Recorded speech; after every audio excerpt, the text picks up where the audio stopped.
Summer can feel like a really hard time to focus on your health with vacations, barbecues, late nights, and disrupted routines. But you don't have to choose between enjoying summer and taking care of your hormones. You can do both. And today I'm going to show you how. Hi, friend. Welcome back to the She Is Well podcast, the podcast where we simplify hormone health for busy women who want to honor God with their bodies, balance their hormones, and feel well in every season. Today, we're talking about how to support your hormones during summer and how to stay on track without stress. Summer can definitely feel like a challenge when it comes to hormone balance. Just from my own experience, summer typically includes more late nights, more social events, more travel, and even just more fun in general. I love summer. I'm definitely a summer girl.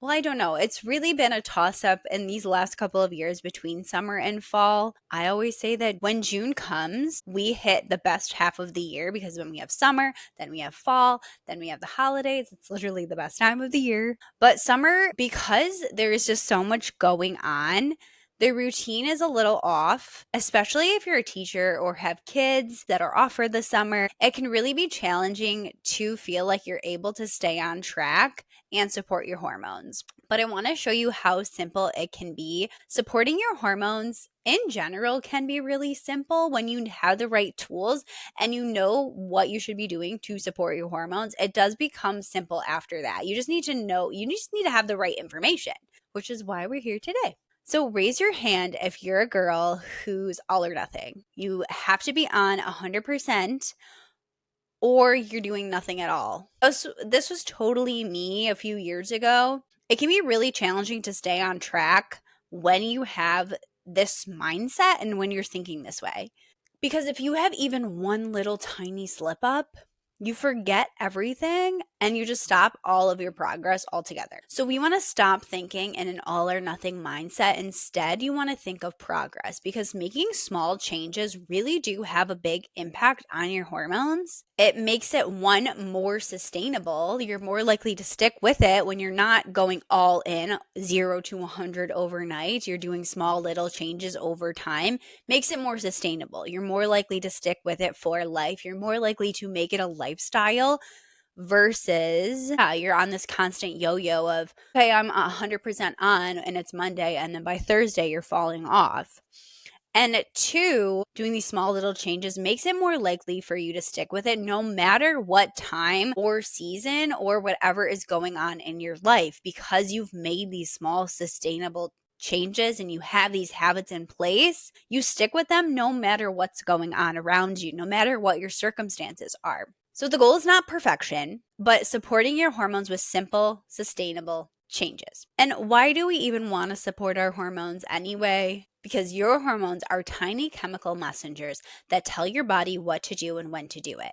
They're involved in your metabolism. So if you're trying to lose weight, you need to care about your hormones. They're involved in your reproductive system and your menstrual health. So if you ever want to get pregnant or you have really painful periods, you have PMS, you have mood swings, the bloating, you need to care about your hormones. They're involved in your energy levels. So if you're tired all the time, you definitely want to care about your hormones. And a lot of us women have all of these symptoms, right? Where we have trouble losing weight, no matter what we do, what we used to do doesn't work for us anymore. We have no energy throughout the day. We rely on caffeine. We have really painful periods, bad PMS, or maybe we're even struggling to get pregnant. And we think that these are all separate issues, but they're not. They're actually all tied into your hormones. So if we can just get to the root of that, if we can support your hormones, we can fix most of these problems. It's how I was able to lose weight easier, have more energy in my 30s than I ever did in my 20s, and heal my PMDD, which is a severe form of PMS. I healed it naturally,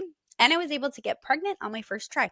It was all by supporting my hormones. So what actually supports your hormones? Getting good sleep, managing your stress, drinking water, eating plenty of protein and fiber to keep your blood sugar stable and support your gut, Cycle syncing is also really great because it incorporates all of these in a way that supports your fluctuating hormones. What doesn't support your hormones? All or nothing, stressing about being perfect, giving up carbs, intense cardio all the time, doom scrolling. The list can literally go on and on, so I'll stop here, but you get the point. So many things don't support your hormones, and it's most of how we're living, so that's why our hormones need some love. We need to be supporting them. So once you know what supports your hormones and what doesn't, this is where it's easy to fit in the things that support your hormones in the summertime. So let's start with nutrition because it's my favorite as a dietitian. The best thing you can do when it comes to your nutrition is trying to stay on a meal schedule and eating for blood sugar balance. This would look like eating within 1 to 2 hours of waking up and eating every 3 to 5 hours after that. So a breakfast, a lunch, a dinner.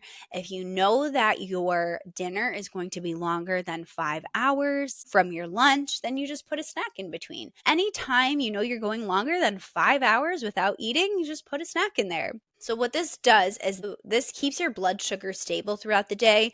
You never want to go too long without eating because it can risk messing with your blood sugar, which is often the root cause of so many hormone imbalances. So we want to stay on a meal schedule, and plus this gives us stable energy throughout the day. We get our energy from food we're eating. So if we're skipping meals all day and you have no energy, that's probably why you're not fueling your body properly. So making sure that you're eating on a meal schedule is one of the simplest things that you can do to support your blood sugar, which then supports your hormones, gives you that stable energy. You're less likely to have cravings. You're less likely to overeat. It just is really a great thing because you're nourishing your body. The main thing that you want to focus on when you're eating is you want to have a protein and a carbohydrate together, bare minimum. That's what you want, a protein with all your carbohydrates. And then we want to add some healthy fats and vegetables whenever we can. So something like chicken, sweet potatoes, and a salad. Chicken would be your protein, sweet potato would be your high fiber carbohydrate, and then the salad would be some veggies, and then your dressing would be that healthy fat. I did a whole episode on how to build hormone balancing meals, so you definitely want to check that episode out. But when you're focused on eating the protein and the carb together, really every time you eat, if you have a meal or you're having snacks, you want that combination of a protein with a carbohydrate. Again, this keeps our blood sugar stable. The protein helps to slow down the absorption of the carbohydrate in our body, which keeps our blood sugar more level. You're not going to get those spikes and crashes of your blood sugar, which causes, you're not going to feel good. You're going to feel very sluggish. You're going to feel tired. You're going to have intense cravings that you can't control, especially if you're doing that all throughout the day and you cannot control your nighttime cravings. It's a good indication that you are not either eating enough throughout the day, you're not sticking to that meal schedule, you are not eating enough protein throughout the day because you're having these blood sugar spikes and crashes. But when you focus on eating the protein with your carbohydrates and having those two things together, it's really easy to implement wherever you are. So if you're at a restaurant and you're just focused on, I need a protein and I need a carbohydrate, that could look like really anything.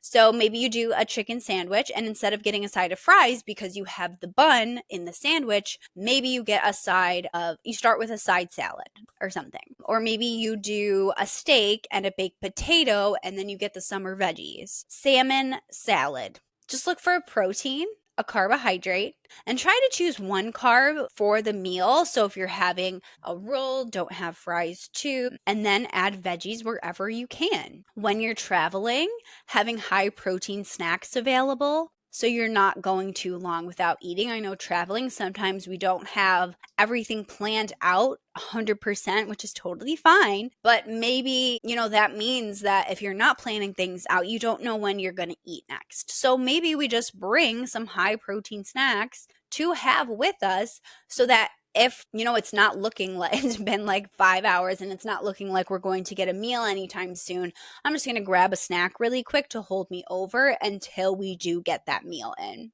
Plus, this is going to make it when you do put that snack in there, it's going to make you more likely to make better choices because you're not going to go in starving, right? How many times have you gone to the grocery store when you're on an empty stomach and you just put everything in your cart? You're like, ooh, these Oreos look great, these Pop-Tarts, whatever, the worst foods. But when you go in, when you're feeling nourished and you're satisfied, you're more likely to just make better choices. And the same thing applies when you're going to a restaurant. That's why you don't want to skip meals throughout the day too. When you're at home, try to focus on eating whole foods most of the time as much as possible.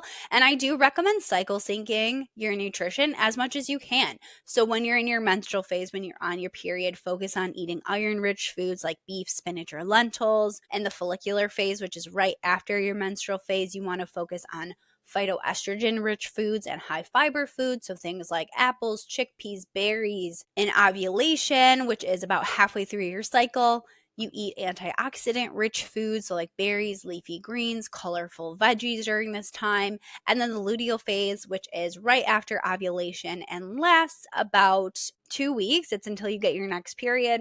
You want to prioritize protein, fiber, and healthy fats, eating more complex carbohydrates and natural sugars like peanut butter, sweet potatoes, bananas to support your mood and prevent intense cravings. And I'm telling you, if you focus on the meal schedule and eating protein with all your carbohydrates, veggies and a healthy fat whenever you can, those two things alone will help your hormones so much because you are keeping your blood sugar stable, you're nourishing your body, which is what your hormones need. Keeping it simple like that is going to be so much easier for you to stick with.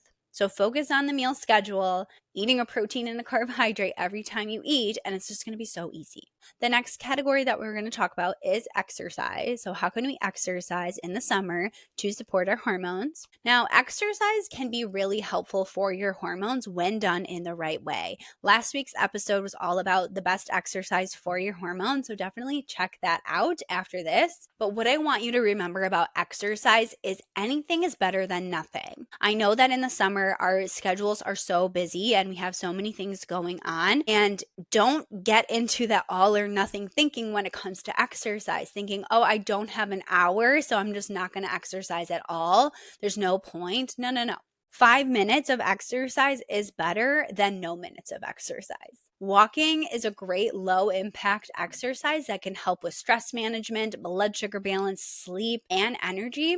And walking can be a great way to also keep your blood sugar down. Blood sugar spikes and crashes, like I said, are the root cause of many hormone imbalances. So if you have a meal where maybe you did eat more carbohydrates than normal, or your meal was just a bigger portion than normal, maybe you didn't stick to your schedule the best. It's going to happen. It's okay. You don't have to be perfect. But maybe you just go for a walk after your meal to keep your blood sugar down, to keep things level, to manage some of that stress. Even if it's only 10 minutes, that's going to be great. The good thing about the summer is the days are longer, so it stays lighter longer. You have more time to fit in a walk after a meal after dinner, because dinner does tend to be our largest meal. Something to also keep in mind is cycle syncing your exercises can be really helpful for your hormones. So during the menstrual phase, when our hormones are the lowest, we want to do gentle walks, stretching, or full-on rest. If your body needs rest, definitely rest. Don't force high-intensity exercises during this time because it risks spiking your cortisol and can make your hormone imbalances worse.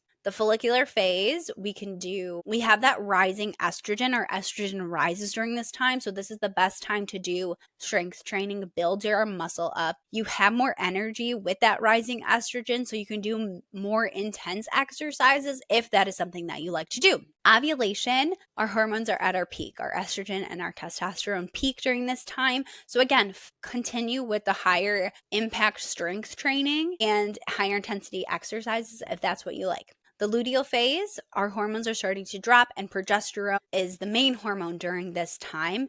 And progesterone is so sensitive to stress. So we want to switch to lower impact workouts during this time. Again, you don't want to push your hormones when they can't handle it during this phase. So do doing things like Pilates, walking, or lighter strength training is great during this time. This will make sure that you're not spiking your cortisol, and in my opinion, it keeps exercise more fun and fresh because you're not doing the same workouts every day in and day out. That can get really boring, in my opinion. So cycle syncing is just a way to keep it fun and support your hormones at the same time. The next category we're going to be talking about is sleep. With how busy summer can be, it can be tempting to stay up later, but sleep is so important for your hormones. It really doesn't matter how good you're eating or how much you're exercising. If you're not getting good quality sleep, it's not going to matter. That's how important it is. Sleep is so important for your hormones. It's recommended that we get 7 to 10 hours of sleep every night. In your menstrual and in your luteal phases, you might need more like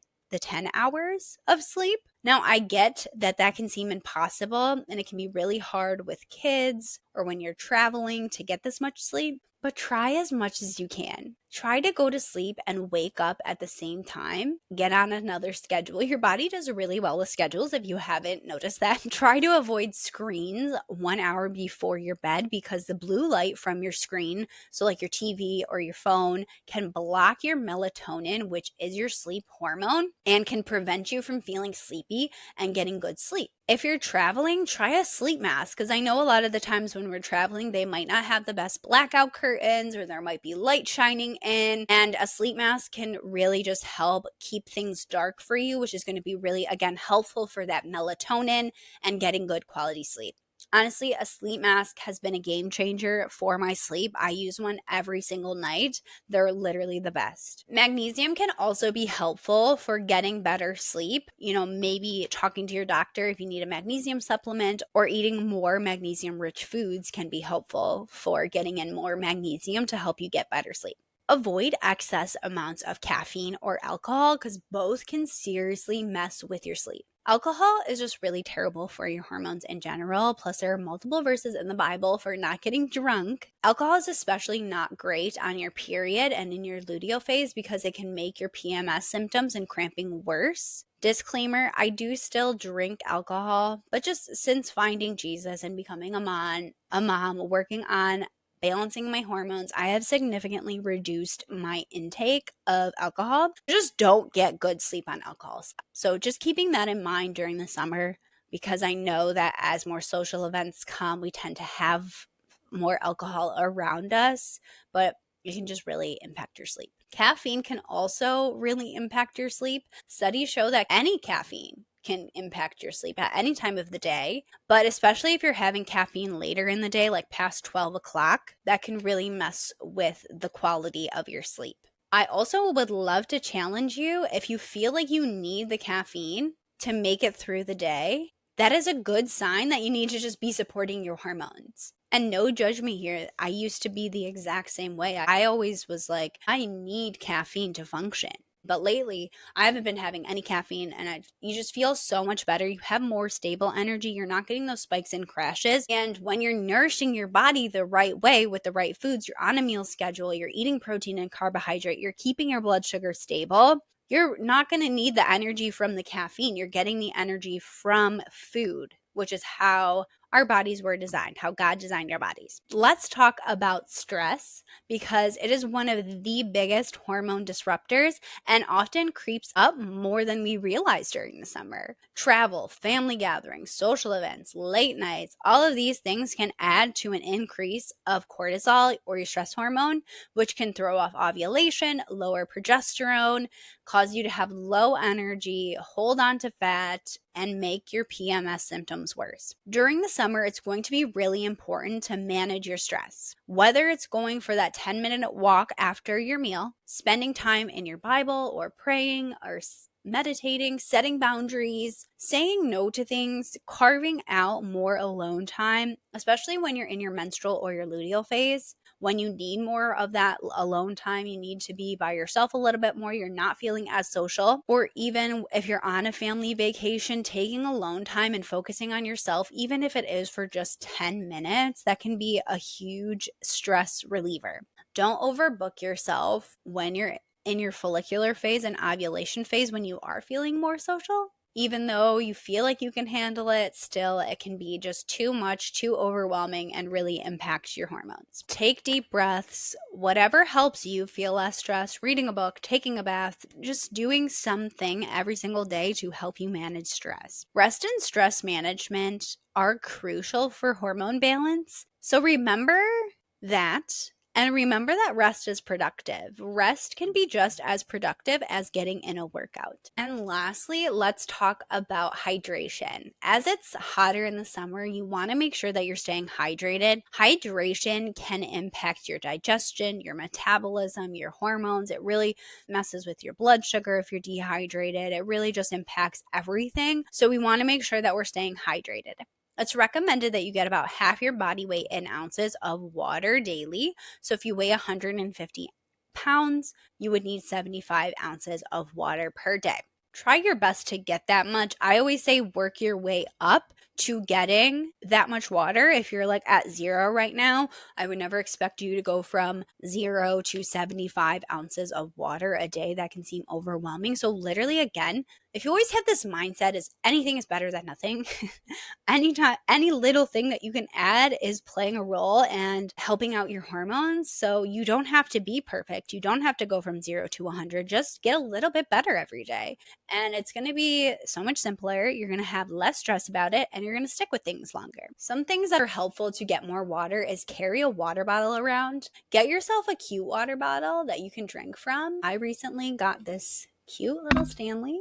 I am literally obsessed with it and it's helped me drink so much water. Matches my shirt today if you're watching on YouTube. But yeah, get yourself a water bottle that you want to carry around all day so you are more likely to stick with drinking water. Drink out of a straw. Don't ask me why, but that seriously helps so much. You can try doing electrolytes or fruit infused water, sparkling flavored water to keep it fun, keep it interesting, and help you drink more throughout the day. So bringing this all together can be really simple. I know that was a lot of information, but supporting your hormones in the summer does not have to be complicated. Even though we are busier in the summer, even though we have more going on, just remembering what actually supports your hormones, what doesn't support your hormones, and then working your way to making changes, small changes every single day to do more of the things that support your hormones and less of the things that don't support your hormones. So trying to get good quality sleep. This could be cutting back on alcohol, cutting back on caffeine later in the day, setting a sleep schedule, not scrolling on your phone before bed, and maybe getting a sleep mask. Manage your stress, set boundaries, especially when you're on your period or in your luteal phase and when you're not feeling social. It's okay to say no and get more rest. Start your day in prayer or in your Bible. That can help so much with making you feel less stressed. Go for a walk, read a book, keep your blood sugar stable by eating protein with all your carbohydrates and stick to the meal schedule as much as you can. That might be being more prepared with higher protein snacks that you can keep on hand, like nuts, trail mix, or jerky. And stay hydrated. Try to drink more water with a goal in mind of getting half your body weight in ounces of water. Whenever I feel overwhelmed with what I have going on and trying to balance life with trying to be healthy or reaching my health goals, 1 Corinthians 6:19-20 comes to mind. Do you know that your bodies are temples of the Holy Spirit who is in you, whom you've received from God? You are not your own. You were bought with a price. Therefore, honor God with your bodies. So I think this is honestly a really common verse that Christians use for motivation for their health goals, but it's for a good reason. When you're in busier seasons and you're stressed about being perfect or you're in that all or nothing mindset, this verse can be really helpful by thinking, what is one thing that I can do to honor my body today for God? It's not about you, it's for God. Supporting your hormones through hydration, sleep, movement, and nourishing foods during summer is a way to live in alignment with how God designed your body to function. It's not about being perfect or that all or nothing. It's about honoring God with the body that He gave you. If this episode helped you, can you share it with a friend who also wants to support her hormones this summer? And if you need more guidance, you can definitely DM me on Instagram at sheis.well. I will link that below for you. But thank you for spending part of your day with me. Remember, she is well, and so are you. See you next week. I hope you have the best day ever. Bye.